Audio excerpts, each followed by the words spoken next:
In this conversation, we unwrap the tech leadership journey of Erkan Kasap. You're going to absolutely love Erkan. He's an awesome guy, fascinating, authentic, extremely genuine, and somebody with a truly kind heart. And it's going to be obvious in this conversation. However, there may be a couple of swear words. So if you're somebody who's sensitive to that, I apologize. This episode may not be for you. But if you'd like to hear a fascinating story from a guy with an interesting career, from an immigrant family that started businesses, failed businesses, worked for massive giants such as Nintendo for a very long time, became an entrepreneur, a consultant, a business coach, and shares his experience, his life story, and all of the wisdom that he has collected over the years in this episode today. I absolutely love Erkan.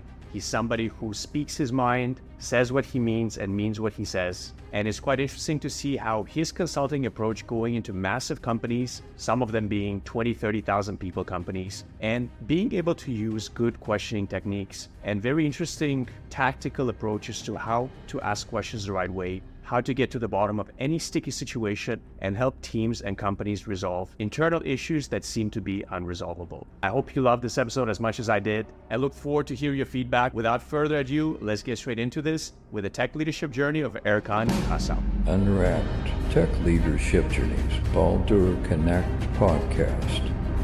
All right. And we're live. Erkan, welcome to the show. I've been looking forward all week to speak to you again. So excited to have this chat with you. Thank you for having me, Alex. It's very nice to be here. And I thought a good place to get started is, could you maybe give our audience a brief idea of professionally in your career, how did it start? And you can go back as early as university if you wish, and maybe all the way up to what keeps you busy nowadays professionally. That's pretty good. As I'm getting in the middle golden age in my life, going too far back would take majority of time up in our conversation today. Let me focus on a few key elements that in my career. I worked at Nintendo at the game area for a very, very long time. So I've been into games and publishing and also in localization, QA, that part.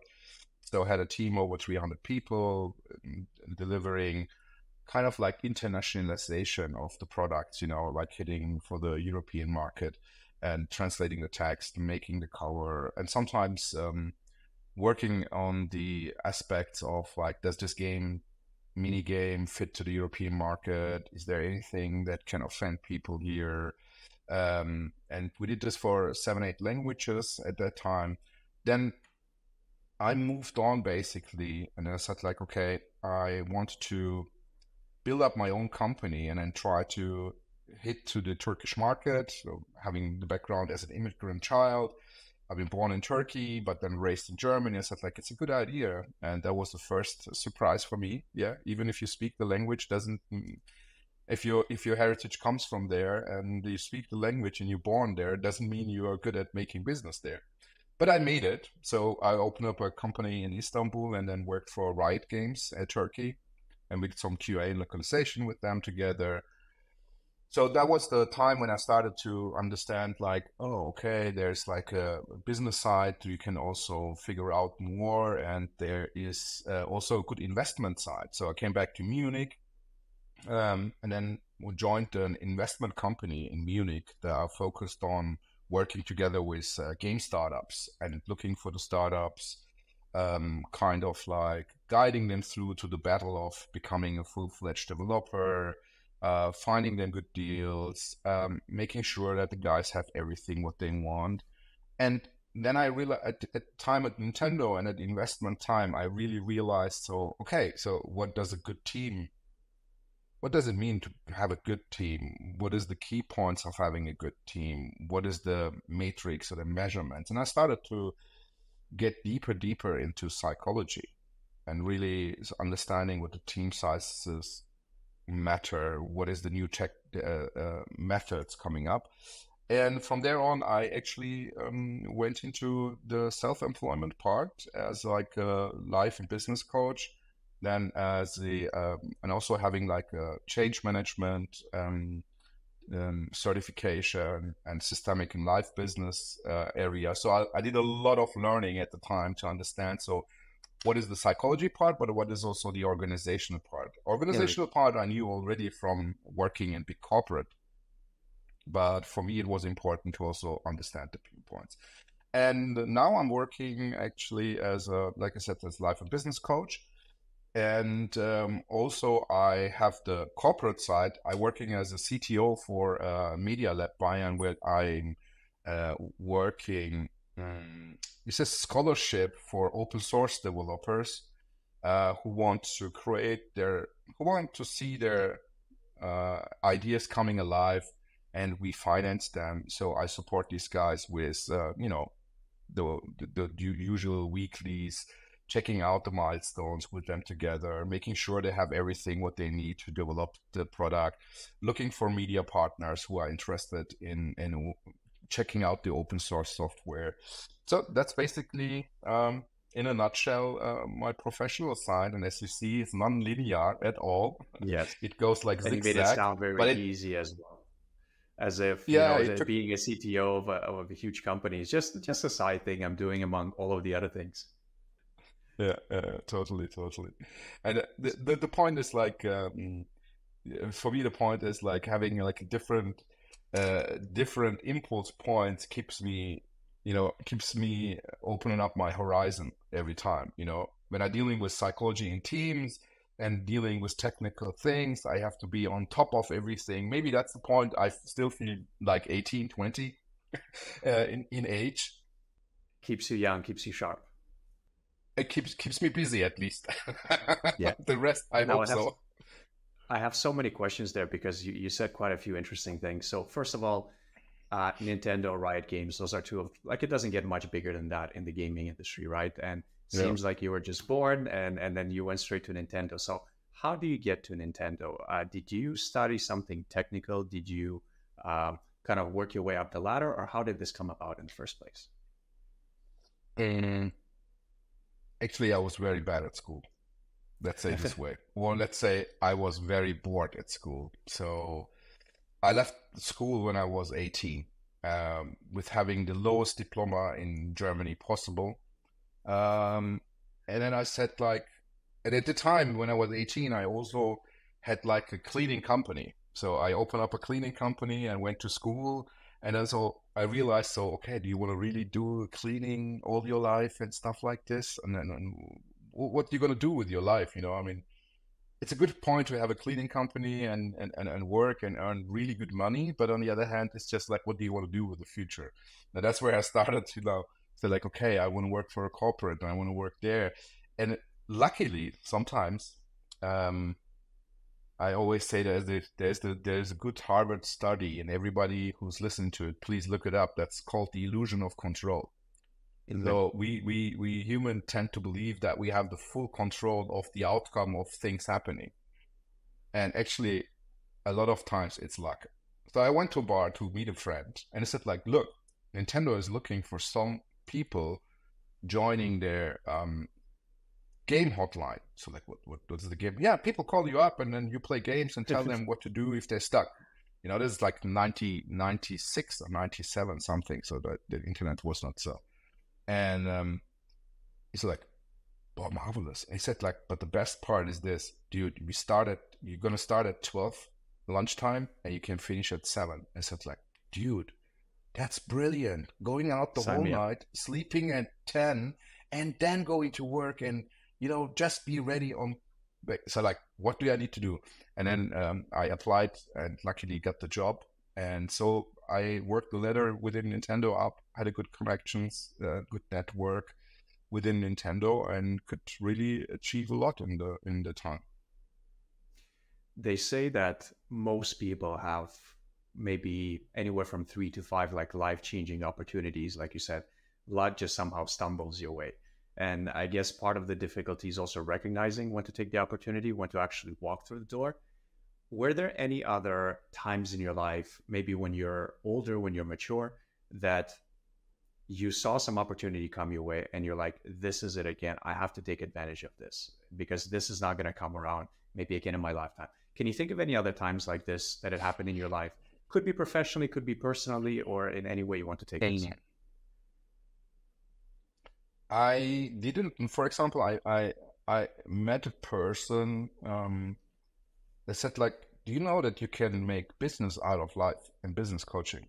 That's what you're studying right now for yourself. It's actually a business. And I had no clue about adult education or learning systems at the time. And I said like, okay, so what can I do with it? And then I said like, okay, this is a good opportunity for me. And then luckily at this time as well, when I was working at the investment company, one of the development companies needed help. And one of my very good CTO friends said like, hey, I really want to educate and develop my leadership team. They're good at what they do, but I think we need a restructuring. We need an organization development kind of, but I want them also to be ready for that. So I had these two opportunities, and I was like, okay, that sounds like I can get self-employed. So I made like a PowerPoint for my ex-boss and said like, dude, I don't want to leave the company, but that's the two opportunities I got, and I want to really take the opportunity. What do you think? Obviously, he was not happy at all about it. He was like, dude, that's like leaving the company. Is it like, yeah, somehow yes, but this is really something I want to follow up with and stuck with this. And that was 2018, 19 around, something around this. And then I really got into it and still hanging in there. So it somehow works, you know. The new chapter of your life has started. I think totally. I don't feel like it, but but after you asked that question, I said like, yeah, that was a good opportunity at the time. If I wouldn't touch that point at all with my boss and had the courage to say like, look, I want to do this, and then it's obviously it's like has ups and downs, you know. You're not get paid monthly, you get an invoice paid, and then you have to deal with the tax side, and you have to be very, very disciplined on putting money aside. Yeah. So if you make a 10K, it's just a fictional number, but if you make a 10K, actually from this 10K, you have 5. The rest of the 5 you need to put to side because you need to take vacation. You're going to get sick. Like I do this year, for example, I'm going to have like stepping up another ladder.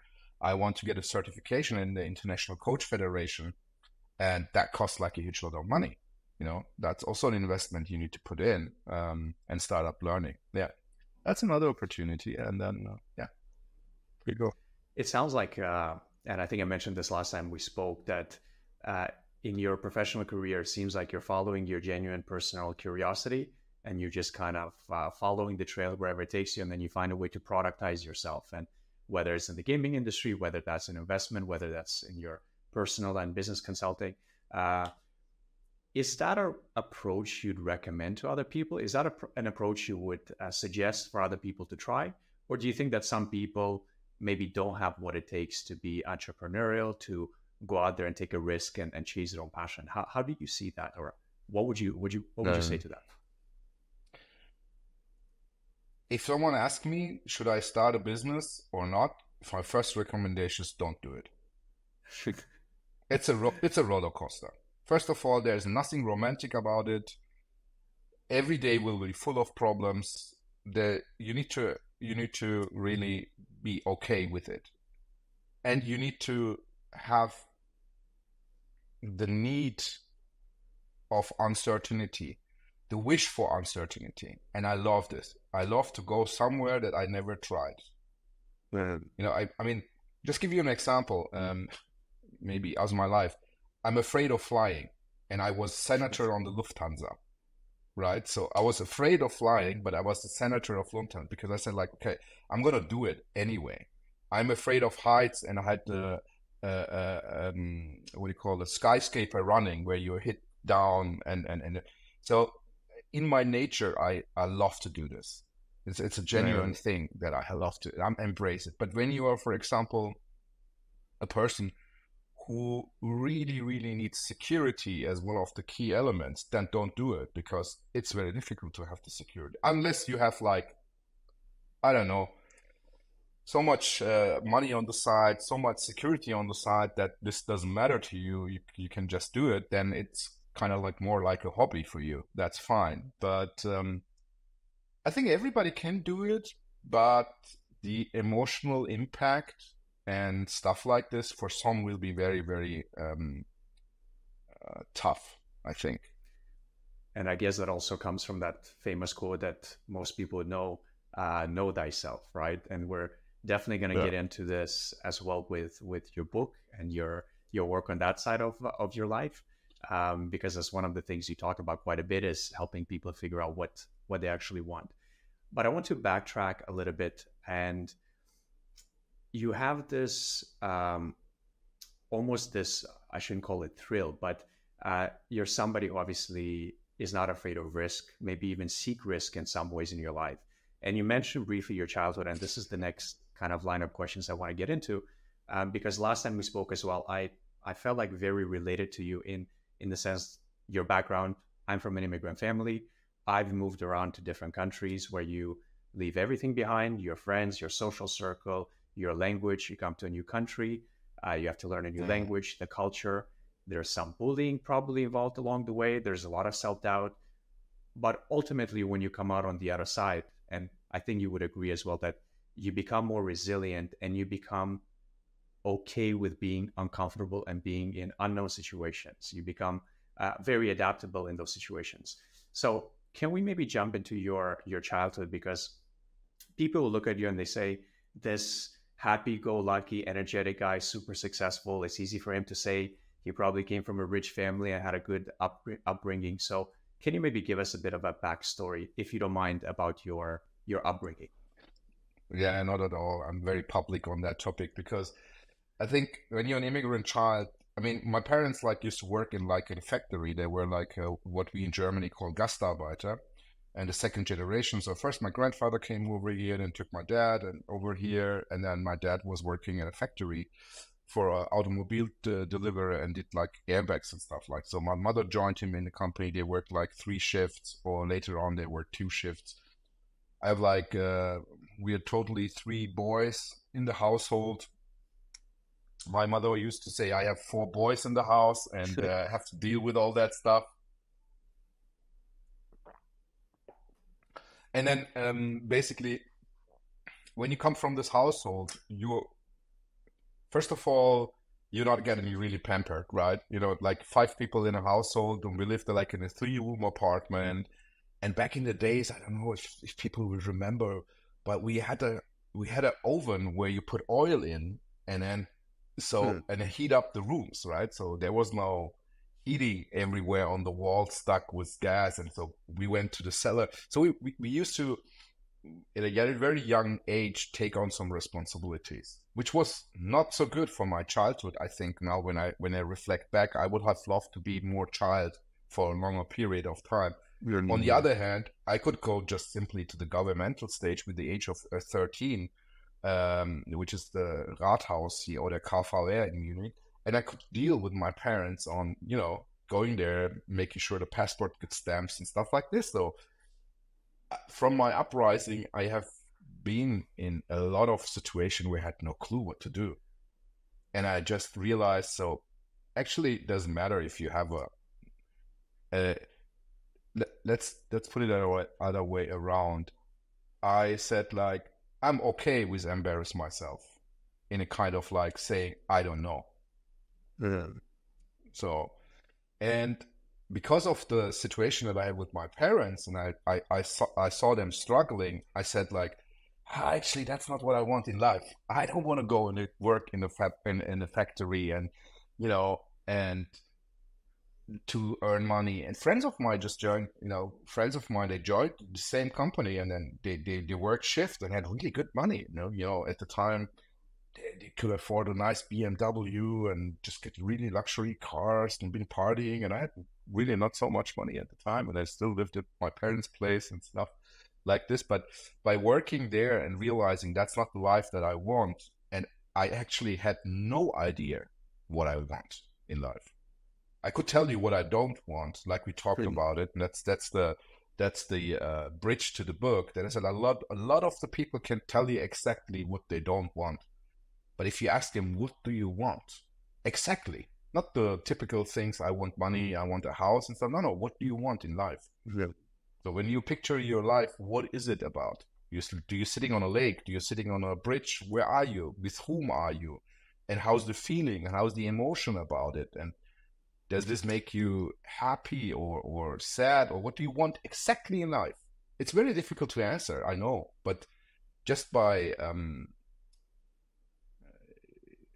working with it, you will get closer to it. It doesn't mean you will have the answers by doing this. So I realized at the time that's not what I wanted, but I couldn't tell you what I want. And I had no clue about entrepreneurship and stuff like this. So I didn't even know that you can build up a company. I said, like, this is for rich people, because my parents were not raised and born here. And I came here without knowing the language. I went to the first grade in school. I didn't speak any German. Now I speak German, I speak English, I speak Turkish, and I speak a little bit Japanese, mediocre. So I speak 4 languages because I said, that's never going to happen to me again. I'm never going to go somewhere in life and I have a longer and closer connection to it. I will always learn the language. Right. And that's a good point. So I was in German we say ehrgeizig, driven. I was driven to make money, but I was not driven to make. I was driven to make money. I was driven to have a career ladder, but I didn't know how. And then I stumbled over Nintendo, and I had really a fantastic support network there, and they pushed me. I worked hard, obviously, but I had a very, very good supporting system within the company. Mm. And you said a lot of people, they don't know what they want in life, yourself inclusive at that age. Do you think that comes from maybe not setting the time to actually think about what you want? Or is it maybe from a lack of trying different things, trying new things where you're parsing out, this is what I like, this is what I don't like. I went to Brazil, I love Brazilian food, or I went to maybe it's Malaysia and you hated Malaysian food, and that's just the food aspect. But obviously at the age of 20, 22, do you think this is partially where it comes from, that people just haven't tried enough things to pick and choose what are the things they want to have in their life? I think there's a famous quote, I think from Strengths Finder, one of the books. They said, like, we always try to put in things into people, but we are very bad at pulling out the things that already exist. The only thing that I would recommend to any parents in the world, try to help your child to figuring out what is in him already, genuinely in him. So don't try to push him their direction, right? Yeah, please go ahead. Advice that oftentimes we probably hear on the same note, it's, basically what you should do for life should probably come from something that you're absolutely obsessed over as a child. If it's something you would immerse yourself in and you'd lose days and time would just fly by, there's a lot of things to do there with following your natural curiosity. Do you see any of the things that you're doing now connected to the things that you were obsessed over as a kid? Absolutely. I was a bubbler. I was talking. I see the same traits in my son right now. And it's like, I didn't figure out what is the best. I don't care. I mean, he's 10, right? So I don't care what job he will have. But I know he's very empathetic. He is very caring and he loves to talk. And he's very, very skilled at it. So he doesn't say it tastes good, and with a very, very young age, and he was like 6 or 7, he doesn't tell you, oh, it tastes good. He was like, it's delicious. And how do you know this word, And he's not a strong reader, but on the other side, he's not a strong reader, and he's not a strong writer. So by realizing this, I realized I looked at the back at the time as well and said, like, yeah, that would be good. That would be kind of like entertaining people.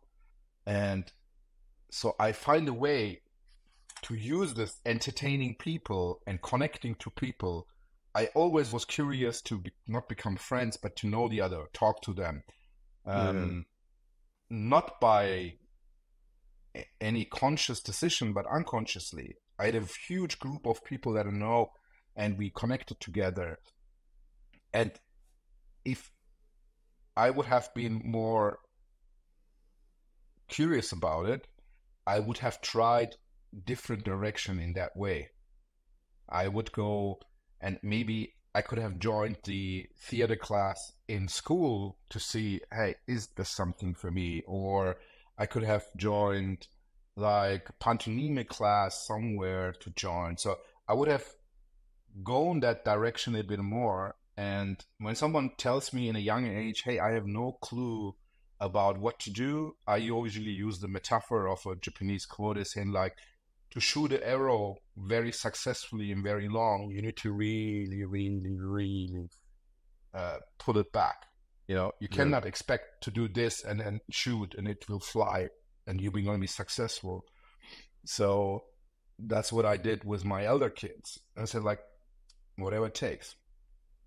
How long it takes. Musashi quote, by the way? I'm not sure about it. There could be something. Okay. I'm not sure. I heard it, and then there's also something I can only remember a couple of things, but it hits my emotions, and I put it in there. And I said like, this is a very good example of, hey, let the kids try out shit, and don't force them to go one direction. Yes, they are young, but when you see a shepherd, he makes sure that the baby sheeps are fine, that they're covered, because they're babies, right? They're small lambs. But for the rest of the herd, he makes just sure they're not getting hurt. But then, hey, he listens. And this is what I said, it's like, don't try to put in something into your children that you wished you would have done. Right. And that's such a big mistake parents make. It's getting better right now. But I think it's it's one of the fundamental things to structure the kid's life already, so you can. It's maybe harsh to say. Please feel free to. But I say we'll bleep it we out. Want to make to beep it out. But I think we just want to make sure as parents, when we die right now, that they are safe. They're set on a railway or on a path to have a good life. That's also our and then I think like at the moment we always try to make sure that they go this direction. Come on, man, time is going. And then when you mentioned about figuring out what you want in life, figuring out what you don't want in life, the first question that popped in my mind is, have you ever written down a 5-year plan, 10-year plan? Or do you remember like what is the first time that you actually maybe sat down and wrote out, this is exactly what I want in life? Or if not, maybe how did you figure it out in other ways? Honestly, I don't do any kind of plans. I have like certain goalish things, but these goals are not hard. They're probably something very, I know what is behind, but if I tell you them right now, it would not mean anything to you. For example, one of my key goals is to drink my espresso on the lake or on the water as often as I can. The actually meaning behind this, I gonna take out my time for myself and reflect and just check on a regular basis, am I still okay? In a sense of like, am I still good with me? The spiritual guys would say, is my mind, my body, and my gut in line? So is my purpose? That's also something that I wrote in book. So like, is my purpose, my direction, and my skills still there aligned in the right direction, or am I going the wrong? I'll give you an example.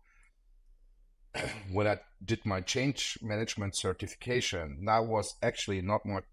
It was not right direction for my purpose, and that's what I wanted to achieve, which was something else, which is fine. It was not so far away in this compass, but I sat there and I said, okay, just finish it because you want to learn it, but it's actually not so helpful as you think. So why are you doing that? Okay, I'm doing it out of curiosity. That's fine, cool. So, but to answer your question, I usually don't do any 5 years plans. What I did once was at the very I think when I was like end 20s, I sat down and really shot like, there's a triangle of competence, that's a triangle of life or anything, any method. I don't even know the names of the methods, but it's basically you take your personal childhood life and then, you really write down, like I said, I was bubbly guy, I was outgoing, I played football, I had a lot of friends. So you jot that down without any judgment in. And the other part is like, what is your skill set? What is your competency? What I did in business life. So wrote it down. And then also what I did in my social life. Did I do anything in social life? What kind of music do I listen to?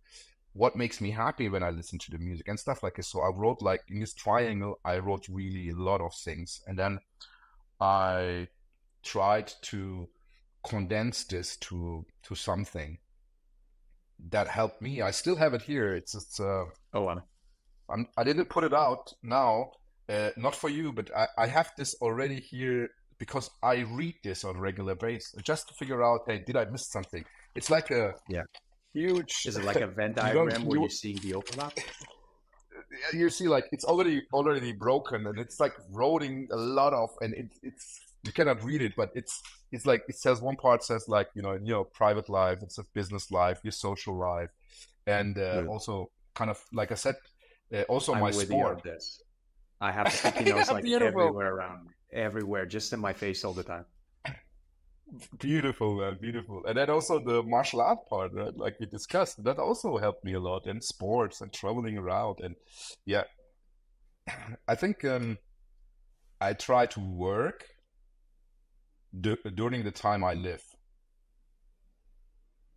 and finance the things that somehow I want to do. I'm not working. I'm the other way around. I mean, there's this huge quote saying, I'm not on the earth. I'm not born to work. I'm actually born to live and then figure out the work. Yeah.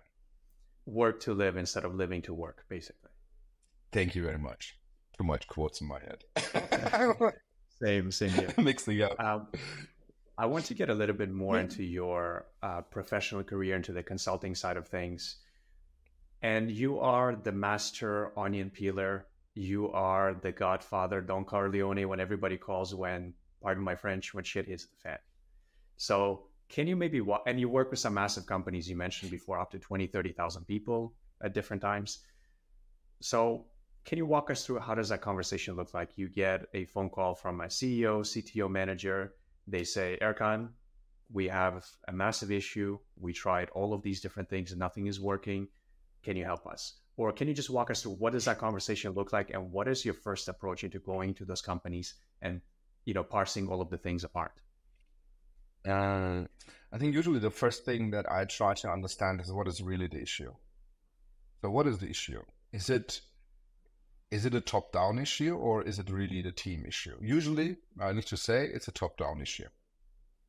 You're not communicating well enough, and you're communicating wrong. I don't care why out of what reason you are changing the direction of this company. I don't care. Some people do care about your strategy, but the majority of the people don't care. Tell me what the impact is for me. Do I need to learn new things? Do I need to give up my role? Do I have a competition with another guy and I can smell that this guy now gets the promotion, career ladders, promotion raise, and I'm not getting it, stuff like this. So I really try to understand, hey guys, tell me the facts, tell me the truth, tell me you fucked up somehow. Sorry to say this, but I try to figure out what it is what we're talking about. And what do you really want from me? I have different directions to go. I'm not going into more methodological way. I'm trying to figure out, so who are the key elements of the system that you need to change? There is this saying that in the factory, for example, they are usually in the production line, there are usually 2 to 3 machines. They will control the entire factory. When these 3 machines are not working, are slowing down, whatever, that has an effect on everything. So what is your critical path? What is it? what is your exact critical path? Tell me exactly on the we could call it from the agile point of view, from the safe point of view. It's like saying, where is your critical path and where is your performance path? So it means, what is the path that should never be interrupted to delivering outcome?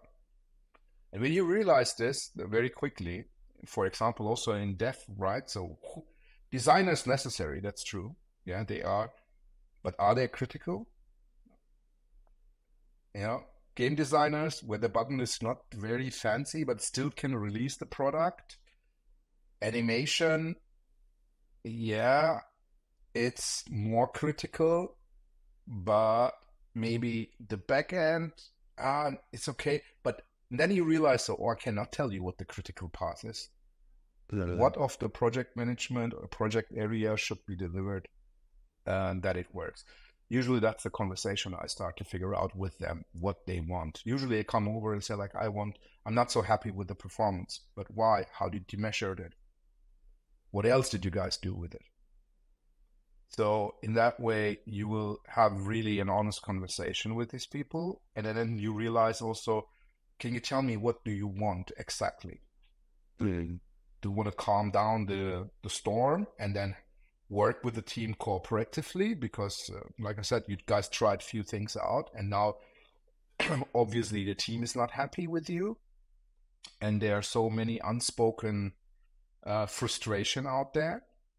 What do you want? I mean, last time I had to do a mediator where the entire dev team and the CEO level and C-level, they went into such a big fight. I don't know what actually, I know what the actual point is, but I don't know why it escalated so harshly, because both sides were very, very stubborn in some points. So I did a mediation. I talked with one group and then I talked with the other group, obviously. And it's like, what do you guys want? So what is exactly what you want? I mean, you want to change a complete system? Okay. And they were like, we want to talk about it. We don't want the system to be changed. It's like, you're paying the bills, but they're producing the thing. Let's get together and work. And then it took us a day or 2 days to really discuss and then to fix the relationship level. And then we could talk constructive about the issue. And then I realized, and I said to the C-levels guys, and said like, you have a very bad relationship with your employees. You don't have a relationship at all with them. Make sure you have a relationship with them. That's usually the thing that the C-level in a mid-sized company between 50 to 80 or people, they're getting very, very bad having a better relationship. They usually go to someone, people are scared because it's the CEO of the company, and they're like, oh, it's like, and then the CEO has this awkward feeling, and then he starts asking about the business, and people like, oh, I don't want to talk with you, or he asks private things, and then people like, don't ask me private things. So why are you asking me? So it means for me, when I come into a room and read this, I realize, okay, you have a not so good relationship with your employee. They should feel comfortable around you. And last time we spoke, I'm not sure if you're referring to the same incident that happened or was a different one, but you were mentioning that there was a lot of tension in the room, and you did something that that both of us discussed briefly, called basically labeling. And I know there's a methodology behind how you consult as well, but I believe you told me, you said something along the lines of, it seems like there's a lot of, like a big elephant in this room. It seems like there's a lot of tension in this room. When you say this, what happens next in that room? I usually that was another incident, but this is a good, thank you for reminding me. I have a lot of stories. I need to write them down one day. But usually it's an awkward silence. Nobody says something. And people are staring at each other, who's going to make the first move. And there's in this specific incident, nobody said anything for really, and I let it sink. And I didn't talk as well. For 20 seconds, I think, or for 30 seconds, I don't know. I really waited until it became so uncomfortable Then one of the guys or the girls, the colleagues, someone said something, and then the person said something to avoid the conversation and also to avoid the discussion. I said like, no, guys, we're not going to continue until we'll have an answer to that. We can make a short break if you like. If the tension is too high right now, let's have a break, but we will have this conversation. You can take your time, have a coffee, whatever, because it's like the same situation when you as a child did really a bad thing and your parents call you up and you know the elephant is in the room. You know exactly what's going on. And if you have like parents like mine at the time, they're like, tell me, how was your day? And you're like, I know, don't do this. Okay, I did this and this. They know already, and you're just telling it. Yeah. And I think it's like, yeah.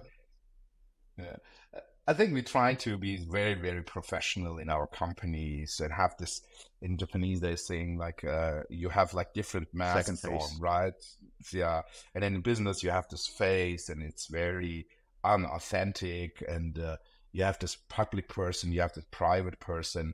But the point is like, look, with the uprising of technology, with the change, with economy, geopolitics, uncertainties everywhere. Yeah.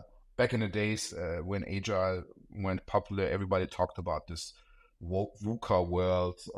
But I'm saying like uncertainty is an element that we as humans never wanted. And that's why we developed certainty. We, from hunting back in the days for some food to survive a couple of days, we realized we could do farming, we could survive a couple of months. From doing farming, we said we could go to industrialization, and we could survive a year, 2 years, and so on and so on. That keeps us moving. Actually, we don't want that uncertainty, but on the other hand, yeah, that's how life is. Life is uncertain. And that's business for me as well. In everything, in business and personal life, health, anything could happen any day. Yeah, and I think in business, I think it's a little bit more because you have already this process and the structures, right? If it's in private life, you can decide and change, right? You can change. But in a company with 80 to 100 or 10,000 of people, it's not just a simple saying, from now on, we will not produce diapers, we will produce whatever, desks. And then people like, wow, okay, I'm not signed up for this, right? I mean, this is extreme, but you cannot change so simply. Yeah. Obviously, when you come in as an outsider and you're somebody who's very frank, there's not a lot of filtering in what you say. You're very authentic, straight to the point. There's no sugarcoating. You basically give it like it is. And we spoke briefly last time that it takes a lot of trust to be able to do that. So when I asked you, how do you build that trust? You mentioned it's about asking good questions and it's about really listening. Could you give us a little bit more insight into what did you mean by asking good questions and really listening? By asking good question, I'm not saying like, I'm not mentioning this why questions and stuff like this. I'm saying like to understand what the person says without the words. So when I say like, what do you guys want? And he tells me, for example, we want to speed up the process of delivering the milestone because, and then of this and this. And then I realize already in this and say like, okay, because your investor round comes up, right? Yes. No. Or the numbers that you're having right now are not in line with what you pitched to your first investors, right? So this is the questions to understand. So what is he actually saying without saying it? Actually, he's saying like, guys, we need to deliver this shit quickly because the numbers are not good.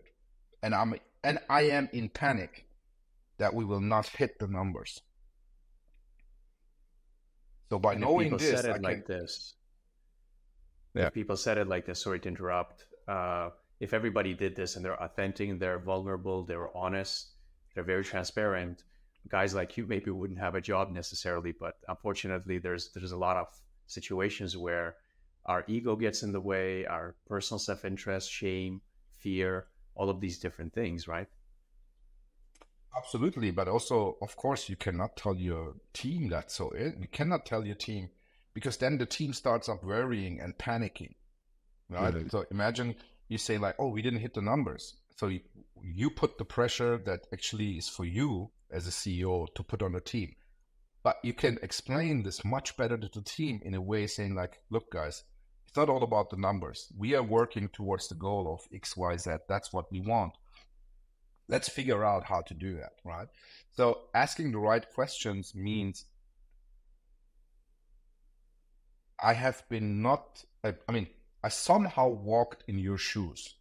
I know when the customer does not pay you 150,000 euros and you need to give out the payment of your employees and it's 80,000 euros or 60,000 No. euros and you don't have the cash flow right No. now, and you're like, shit, I don't have the cash flow and I need to pay out the the salaries right now. Where do I get the money?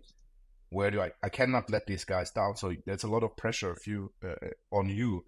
But usually employees say, "Oh, he earns so much money, so it's his problem." So both sides dehumanize each other somehow. I mean, it's a harsh word to say, but I always try to see my boss, "Oh, tough life."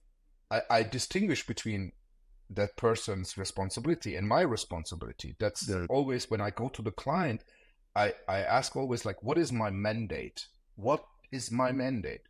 What are the things that I can decide? What can I not decide? And what do you want me to achieve? And I can tell you, yes, it's possible, or no, it's possible. So that way, I think it's very authentic from my side. And then I ask the right question in a sense of like right now, what can I decide? What can I not decide? And when do you want me to finish this? And what exactly you want to be finished? Do you want to uprise the team's mood and become more constructive and more constructive? I'm not the typical consultant to figure out 10% increase of your productivity. That's not what I do. And then sitting there and asking these questions and not being intimidated by their role and by their level. I don't care who it is. Really, I don't care. In a sense of like, for me, you're a kind-hearted, nice human being, and me are the same. We're sitting on the table. You might gonna pay me and give me a good contract, but on the other hand, we are on the same level. You have your career in a different way. I have your career. You are much more successful than I am. I'm fine with it, but at the moment, there's a human talking to a human. That's what I try to always remember when I talk to this guy. I'm never rude. I'm never disrespectful. I'm never hurting, but I also not try to sugarcoat that. You brought up something that I was going to ask you right next. And last time we spoke, once again, you mentioned that part of your motivation in personal life and business is just to become a better person in different areas of your life, but also help bring other people up with you in different ways, help them in any way you can. And I actually wrote this down when we spoke. You mentioned working and doing things with a good heart. Now, when we talk about the corporate world, we talk especially about Germany. There's a lot of regulations. There's a lot of hierarchy. There's a lot of structural things within companies, legacy companies, right?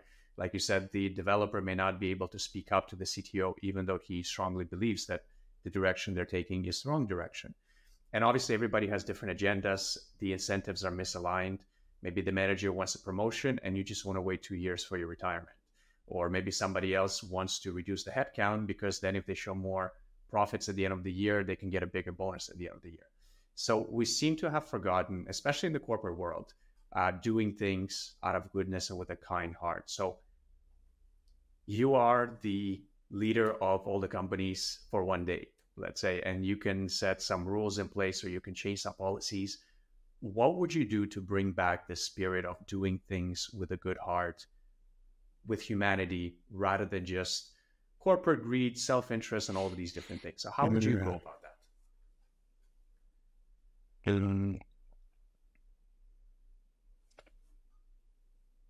I think like, look, it's a very, very complex question, but I try to answer it in my typical Erkan Coach Bang simple way as possible. If you know what you want, then you don't care about the other things. So when you want to have a career, and you are like a C-level guy, why is it that you want it? I mean, I have a friend of mine and she used to work for the embassy, and now she does totally different things, and her parents are disappointed, kind of like sad that she left the embassy, and she's going to pursue that, but she's happy as fuck. She's like, dude, this is cool. This is really good. I love it. And then I met a gay couple. They selling on the Christmas market. They selling socks, and I just like found them very interesting. And then we had the glue on, and then we talked to the guys, and then the guys were just like, was marketing manager on a high scale, and so I was like, oh, you're doing this is fun. That's cool. And I asked him like, oh, why you are, and then other friend of mine, he became a CTO, and he said like, I never wanted to become a CTO, never ever. It's like, why are you doing it then? But yeah, now I have the status, now I have the money. It's difficult to stop it, right? So I think like if you know what you want in life, then you don't care about the others. And I think like if you would be in a corporate life, have this and saying like, okay, I want this, I'm happy with it. And then the jealousy kicks in. Oh, okay, Erkan received 10 euro more than I receive in a month. I figured it out with Erkan. Then you're like, okay, what does 10 euro mean? So what does 100 euro brutto mean? What does 200 euro mean? My boss didn't raise my salary for 5 years. But my salary was okay. I could live with it. The other guy said like, I wouldn't have taken that job. He said like, it was not about the job. It was like that what I wanted to do. Yeah. I told my boss, hey, this is really bad what you're doing, because, you know, one day you need to pay this back. But the question is like, does the other person decide about my life, or do I make the decisions? And this is exactly when I say like, if you know exactly what you want in your life, right? You know exactly what you have. You have a filter, you have your values, you have your needs, and then you can say no to it. You can easily say, no, that's not how I want to get treated. Yeah. That's not what I want. And you can speak up very frankly and say like, I observed, you didn't raise my salary, promoting me 2 times, or you didn't raise the salary. You can go and talk honest about it and say like, it hurts my feeling. Because we cannot say this, it hurts my feeling. It's not allowed. Then I will go to my boss and figure out 5 million ways on a paper what I did the last 2 years, and he will figure out 5 million things to tell me you will not get the rise. Right. And I think when we just would be on an emotional part saying like, it's very unprofessional, Erkan. You cannot go say that it hurt your feeling. Yeah, it did, man. This guy, I'm jealous, right? I'm saying like, I'm jealous. He received 2 times the salary increase, and I didn't receive. I'm jealous, and it hurt my feeling. And I feel like I'm doing a good job.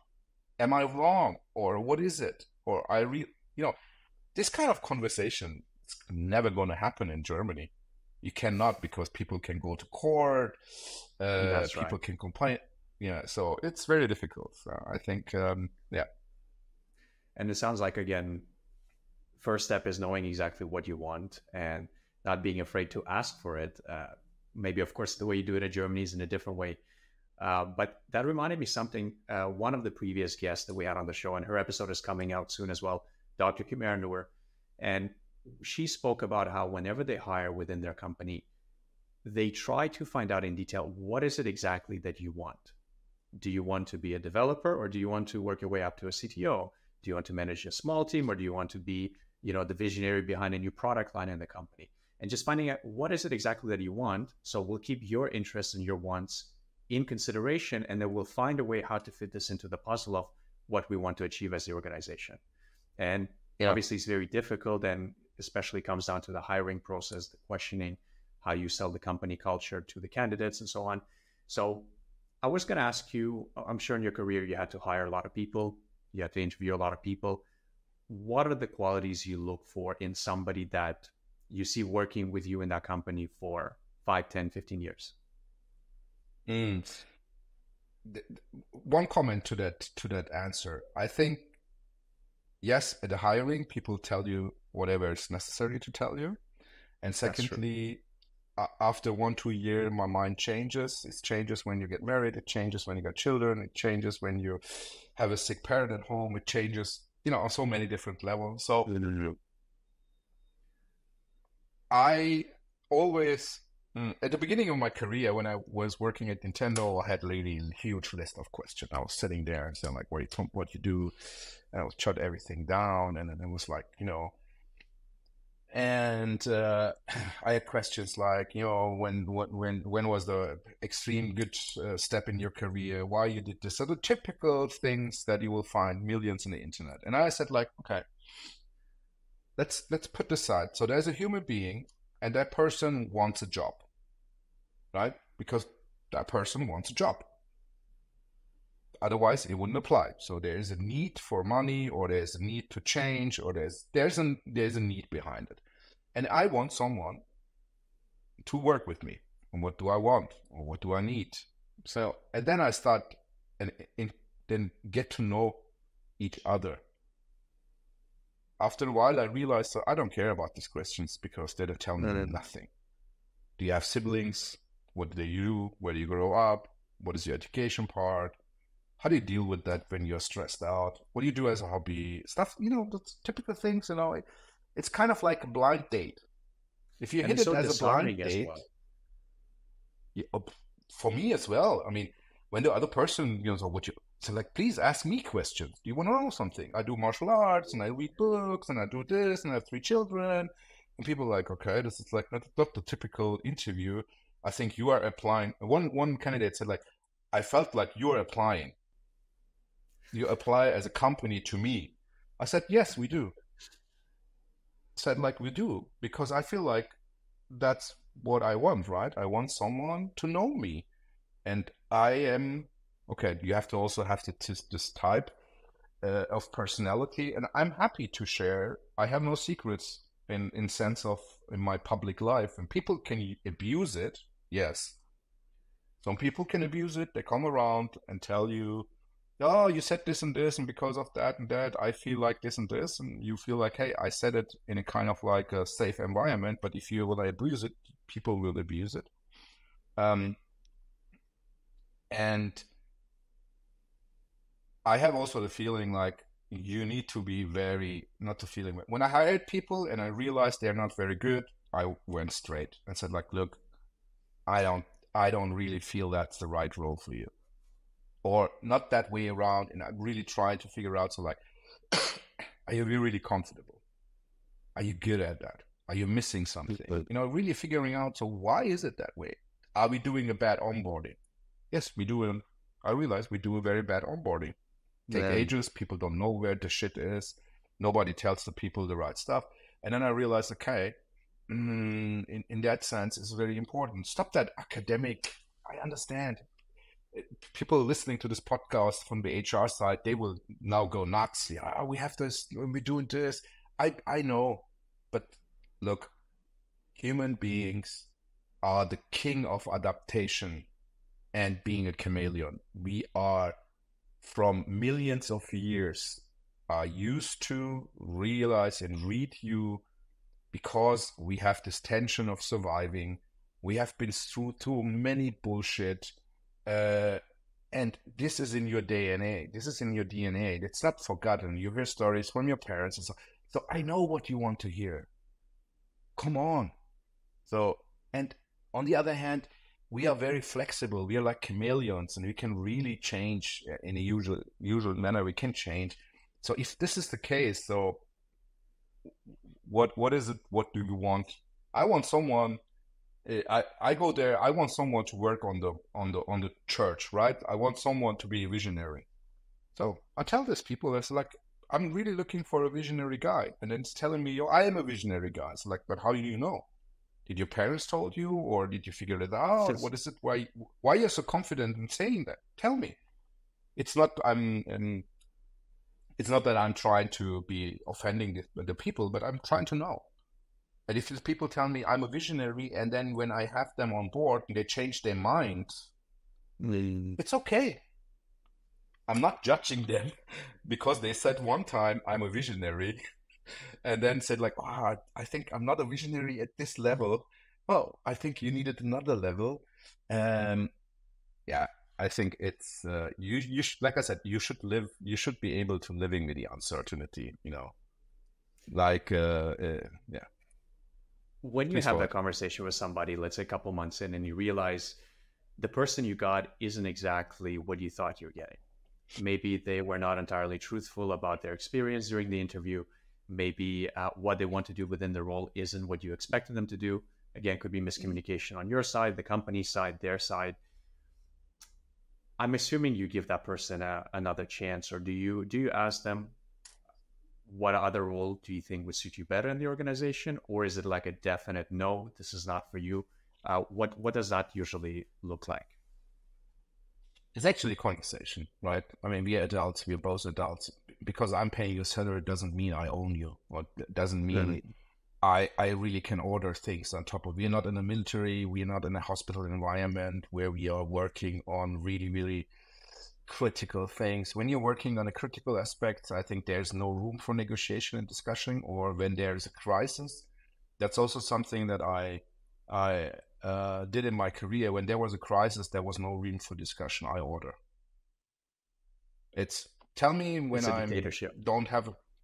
It's a dictatorship, yeah. When I'm not seeing things, but then the ultimate decision is on my hand, and you have to disagree but commit. That was the very, very important part for me.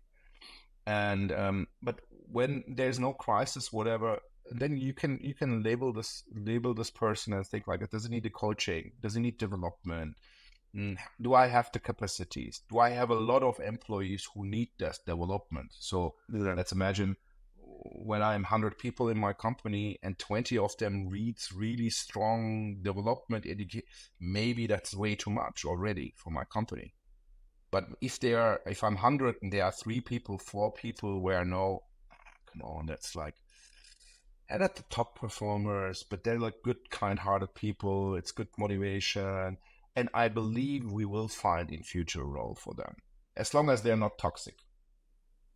Non-delivering, non-performing and toxic, that's a no-go immediately. When I realize somebody, it's a very, very bad combination. I'd rather have a mid-sized performer and he fits into the team culture and people like him than have a top performer who is like a very toxic person, right? So, but back to the question you had, I think like you should, when you talk to this person, you cannot just simply say you're not there for me. You're not good for the company. Ciao. Very simple. That's a human being, man. His life is on, his salaries, his life, people are dependent on him. You don't know. And then, of course, you have to talk with the person face to face and sit down. So hey, look, how are we going to do it? Because I realized, just tell the facts. That's what we wanted. That's what you deliver. I'm not happy with. Not we are. I am not happy. Let's take the I conversation. I am not happy. And then he can say, yes, accountability and responsibility. And I say like, the person could say like, yeah, but I didn't deliver because of that reason. Okay, true. Good. Okay. But what about this? Okay, good. When I say like, how are we going to do with it? Do you want to report to me when you do things so we can really have this conversation on a regular basis so I can see how you're developing and also I can give you feedback and the support and I can make sure that you receive what you need. And then if this is still not working out, then and then clearly you have to call it an end. You have to talk and you have to say like, look, we're going to support you. we're going to figure out what do you want, and we can find things out, but that's not for you here. And then you have to really call it. One interesting question that a previous company I used to work for in Australia, and this guy is like a motivational speaker, business coach, kind of similar to you, but he shares stage with Gary Vaynerchuk, Tony Robbins. So he's like the Gary Vaynerchuk of Australia. And I learned more there in 3 months than I learned in any other job, even if I was there for 2-3 years.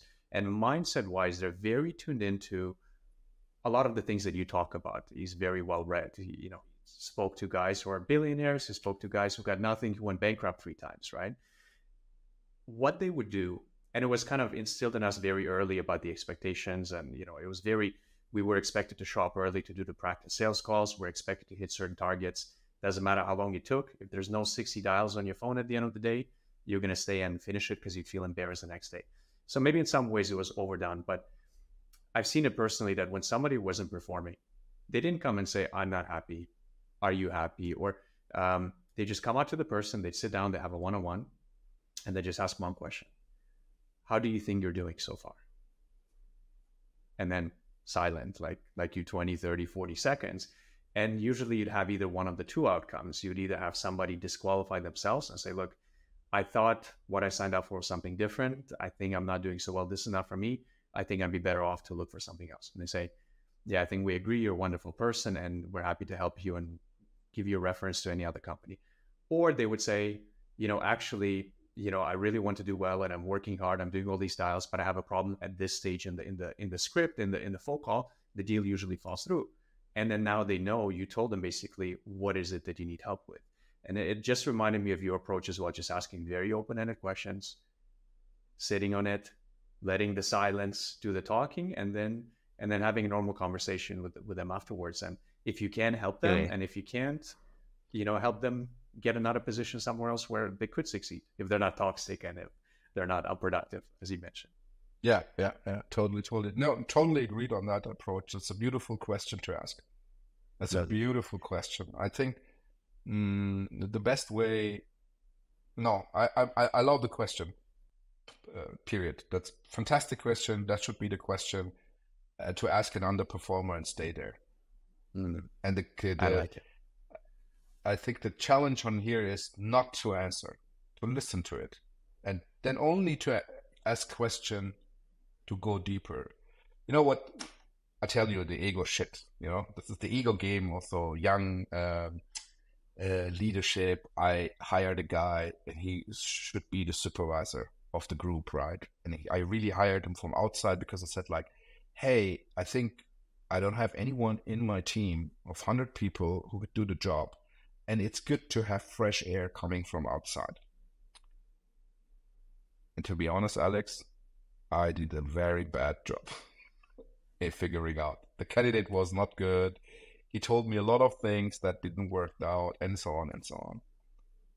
And I was so disappointed about myself that I didn't ask the right questions, and how can this be happen? And then people already had doubts if it's a good idea to have an external people coming in and being a supervisor. We could have this guy, but it's like this guy doesn't have this ability to do it. This competence is missing and stuff like this. And then, anyway, I hired this guy. And I was so mad at him. I can tell. I mean, that's like 15, 20 years ago. And I was so furious about this guy. I was like, how can this guy be like this? He's like, he never did this job in his life. Blah, blah, blah, blah, blah, blah. And I was really mad at myself. And then I'm going to fire this guy. Young age leadership. I need to really fire. Then I calm down and I sit there and I was like, okay, let's have a conversation. It's like, look, there are certain things, they're not rolling in the direction that I want to go. And also receive feedback from the team. This is the parameters that they're not good and they're not happy with. It's like, what is it? So like, how do you see it? So like, look, I'm coming actually from development side. There's a totally different role. This looks like more like a kindergarten to me, and stuff like, look, okay, so you're not happy, I'm not happy. What are we going to do with that? And so like, look, I'm going to looking for a new job. and as soon as I have the job, I will resign, right? So like, okay, but I cannot wait for you to resign in 2 years. There needs to be a limit on it. So, and then I said, okay, and we need to involve HR right now. So we went to HR together. So like, look, we had a discussion. He will receive like 3 months from me to work on certain things. It is also okay for us. Can we have like a new role opened up on the internet and looking for a new person, stuff like that, yada, yada, yada. And then we stopped. And then now comes the point. I'm still in contact with this person. I'm still in contact with this person, and he is a game developer company and a COO. How did you stay in touch? How did you become friends afterwards, or did he just call you 5 years later and say, Erkan, thank you for that decision that changed my life in a different direction? How did that turn out? No, we were on Facebook connected, and Instagram at the time. Facebook was very hype, so sometimes I wrote, "Hey, how you doing?" Then I saw he changed his career on this thing platform. I wrote him, so, "Oh, you're moving up." It's like, "You're moving up," and that's some really loose. And then last time when we had the contact, it was on Duolingo. We both learned Japanese. But it's like, I didn't know this guy, and then I don't know, he was finding me or I was finding him, and then after we connected over Duolingo and stuff like this, so we kept in touch, right? Yeah. So I think that was a good life lesson for me. And again, like maybe you actually helped set his life in a positive direction rather than trying to fit a puzzle in a picture where it doesn't really fit. And you would have been hating yourself for making the wrong decision and not having the perfect fit. And maybe this guy would have never had the chance to go in that direction in his career. Yeah, and he helped me to understand better. There is no security in hiring people. So you have to be very good at firing and having this strong conversation. And when you remember, I told you Rosenberg, this Marshall Rosenberg, when he talks about nonviolent communication. Hey, any CEO in this world, anyone, if he does not have it already in himself already, should learn this. This is a fantastic tool. It's the best tool to have the strong conversation. It's not wiki things and spiritual. It's really down to the fact. Like you said, for example, it's like, how do you feel you're doing? That's already a fantastic, an unarming, zero defense question. But I observe so many times people ask the question, the other one answers, and then the person reacts very badly at it. Kind of like, how do you feel of it? I don't get the support that I need in this area. I really would hope to receive more feedback. And then the immediate reaction is like, yeah, true, but we wanted to actually have an expert on this level. Already the trust is broken. In that conversation, the trust is gone. It's not going anywhere. That's going anywhere, yeah. And that's also a really lovely question. I'm mindful of your time. I have a couple kind of last things I want to touch upon, and of course, talk about your book briefly as well. But you had a very interesting, very varied life. You've been through a lot. You've been at the top. You've also been at the bottom. You had failed businesses, whether it's partnerships or career disasters, pressure situations. You've been through it all, from my understanding. How would you advise, or let's not talk about advice. How did you get out of those situations? What is the phrase, the thing you kept telling yourself, you keep repeating yourself? What is the internal monologue like? How do you talk to yourself when you're in those situations and it seems like there's no light at the end of the tunnel and it's the worst thing that's ever happened to you up until this date? How do you see a way out of it? How do you talk to yourself? Actually, there are like a lot of people that I talk to in my mind. There's Captain Kirk, there's Worf, there's the leadership team, Data, and so on. So that's actually my inner team. Yeah, and I love sci-fi. So yeah, I'm out. I'm telling it publicly, so people will tell. Okay, we knew Erkan is insane, and now we have the proof of it. The coach bunk is insane, right? So I have this dialogue. I didn't have the name for this guy, so there was the very skeptical guy, and it's like, shit, I told you. And this guy was in my head, and so like, I told you, you're going to fuck this up. Really, in this harsh word, I knew you're not going to make the business because you're lazy and you're doing this, and you should have stayed in your job. It was secured. And I want some. And the other is like, actually, we don't want to work. We don't want to work. They just want to enjoy life, full its fullest. And then data is kind of like this type is like, yeah, good luck with the 120 euro on our bank account. You will not survive one day when you're not enjoying life, or the money and stuff like this.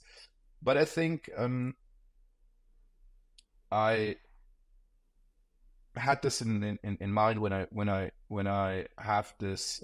I wrote a kind of like a guide, which is also on my website to be downloaded, which called like the crisis guide. Okay. For everyone, there's no emails attached or anything. I don't collect email addresses. It's just free to download. Go there and then just click the button, and there you have it. It's in German, but still, I think we'll link to it as well in the episode. That will be perfectly. And embrace, first of all, just, try to go away from the emotional part. You are already in a very, very difficult situation. Go away from the emotional part. So, and then allow you to be sad, allow you to dwarf, allow you to dwell, allow you to cry, really, when it takes a week, then take this week. When it takes 2 weeks, take the 2 weeks. Okay. When it takes 3 months, please go to the doctor. Then you're getting into a depression or something. So, hey, when I had this conversation with someone, I said like, look, dude, you failed the business. On so many levels, it hurts. On so many levels, it hurts. It hurts on personal ego level. It is disappointing in the face of your family, of your friends. It is so many levels, it hurts. Please grieve a little. He already was like, oh, I want to go that direction. So I was like, hey, come down, grieve a little bit. Just take your time. Just let the emotions sink and let them be there.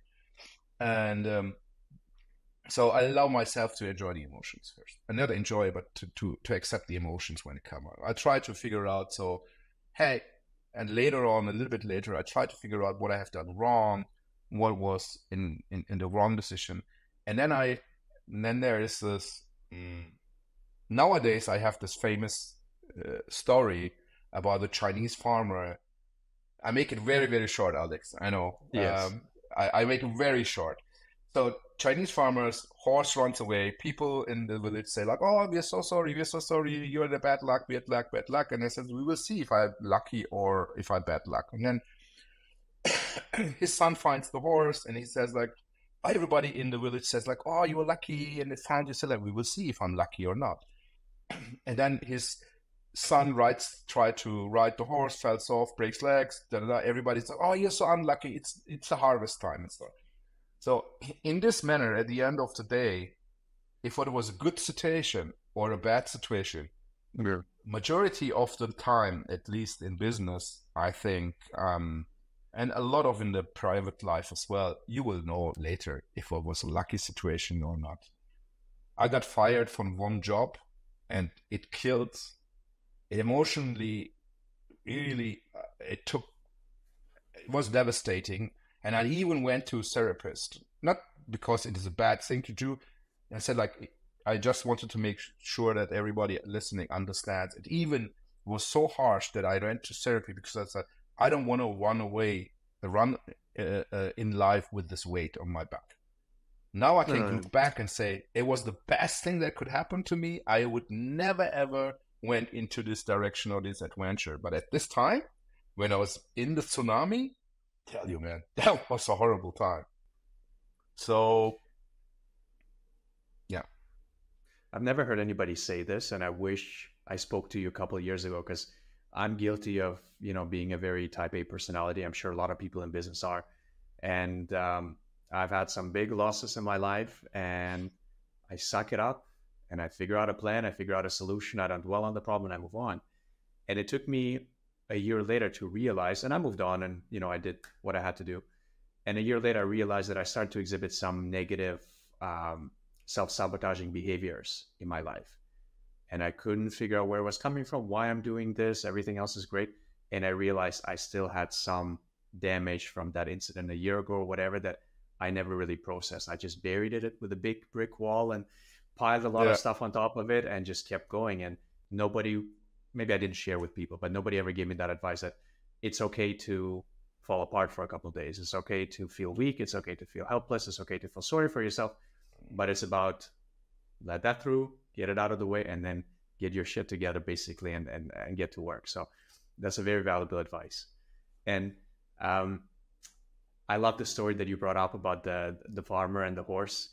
I think it'd also be interesting for the audience to hear that the last part of that story, if I'm not mistaken, if it's the same story, but I believe that there was a conscription to war in that story.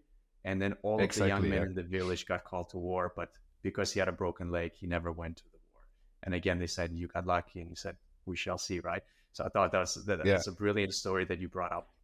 Erkan, last thing I want to mention, and probably the most important thing, your new book is out on Amazon. Could you tell us about your book? What is your motivation behind it? And what is the thing you hope people get out of it? You know, it has already a very funny name. It's called Unfuck Dein Leben.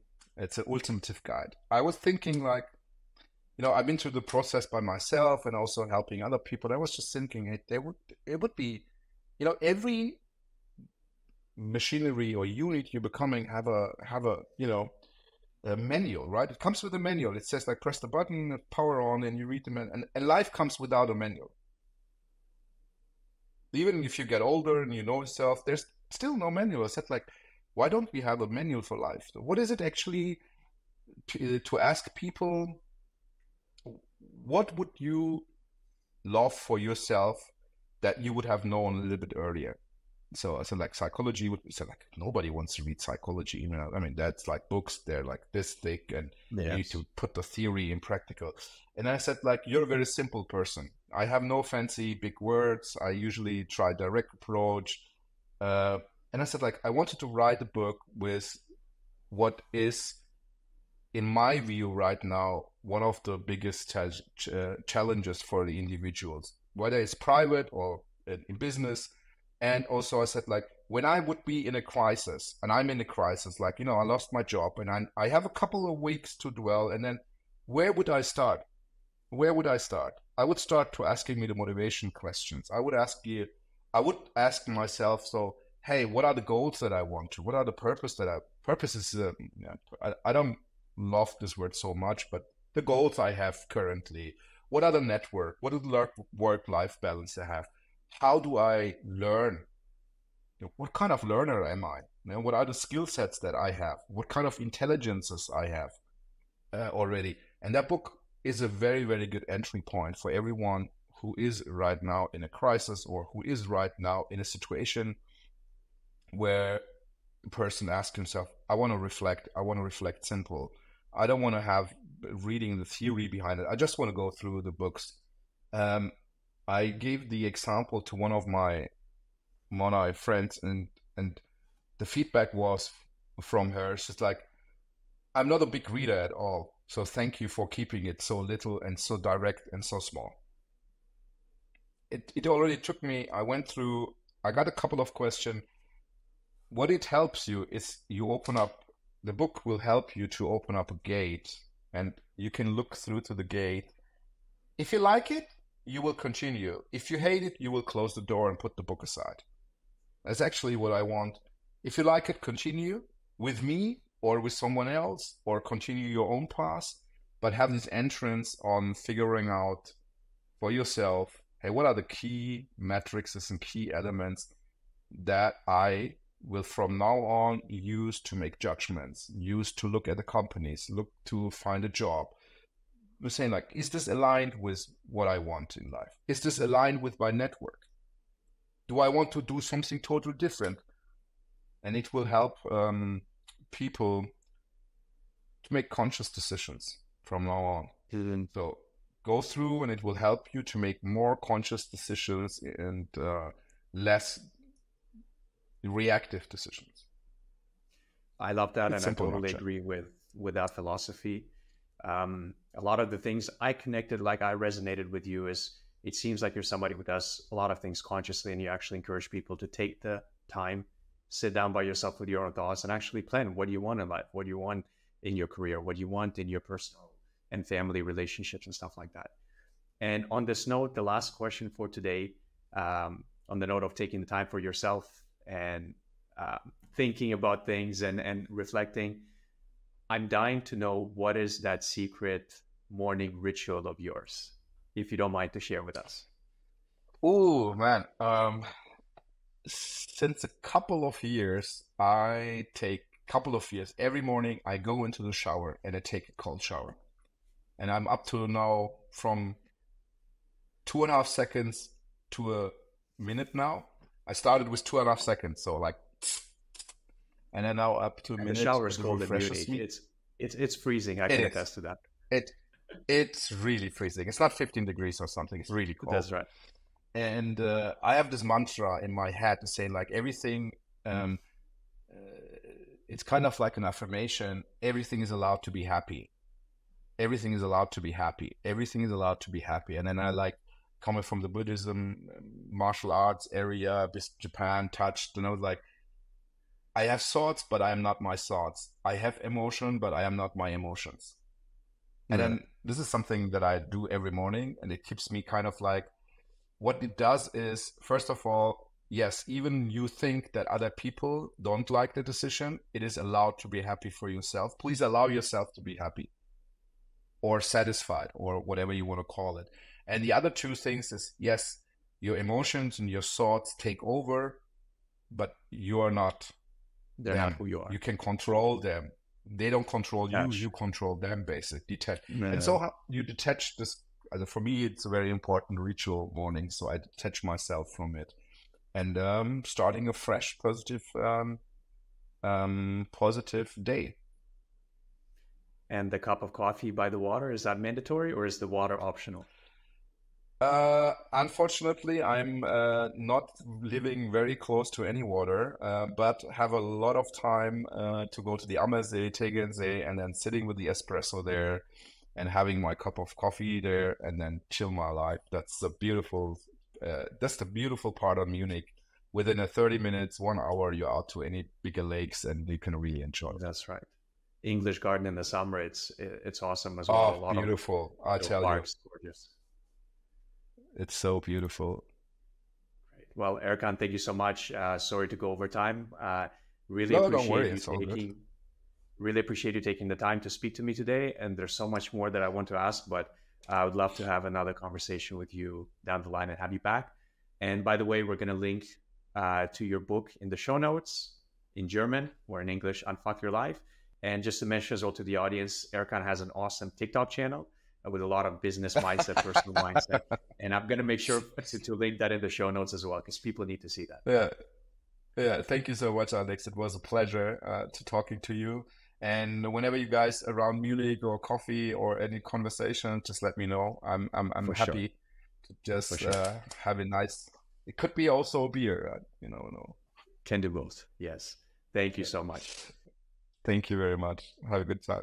Unwrapped Tech Leadership Journeys Baldur Connect podcast.